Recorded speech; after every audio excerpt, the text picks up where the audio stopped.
SIR এর ধর্ণা ধর্ণা মঞ্চ থেকে সবচেয়ে ভালো বক্তব্য দেখেছেন যারা, নয়না দাস চিৎকার করে, তোমার নেতা তোমার বাবা হলে আমার নেত্রী আমার মা, তোমার মাকে বললে আমার কষ্ট হবে না।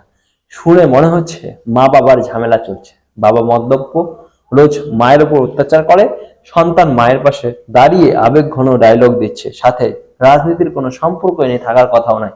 নয়না দাস এতদিন সিনেমায় যেরকম ডায়লগ দিয়েছে সেরকমই কিছু একটা বলছে। এর চেয়ে সবচেয়ে ভালো বলেছে রাজ চক্রবর্তী, বলেছে আমাদের দলের কাছে ঠিক, বলেছে আপনারা 50টি সিট পাবেন তাও আমাদের দল চাইলে। জানি না এগুলো ওনার দল কোথায় বলেন। পিছনে বসে লোকজন শিওর ভাবছে তুই চিল্লা চিল্লা কে সবকো স্কিম বাতা দে, মানে উনিও রাজনীতির কি একটা বোঝেন। উনি সরল বলে মনেই দিয়েছে তৃণমূল জেনে বুঝে বিজেপিকে বিরোধী হিসেবে রাখতে চায়, নিজেরাই নিজেদের মধ্যে সিট ভাগাভাগি করে নেয়।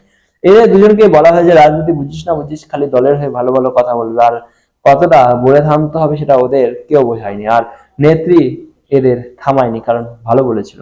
কিন্তু এর মাঝে আতেল ব্রত কি একটা কবিতা বলতে যাচ্ছ দিদি, বলেছে ওটা সাংস্কৃতিক না করতে হবে না, তুই ভাই সাহেব ছেড়ে ঢোক। এইসব দেখে সত্যি প্রতিকূল নাকি খুব খুশি হয়েছে, যা বাবা তৃণমূল করতে গেলে যা খুশি বলা যায় বলার আগে একবার মমতা ব্যানার্জির অনুপ্রেরণায় বলে নিলেই হবে।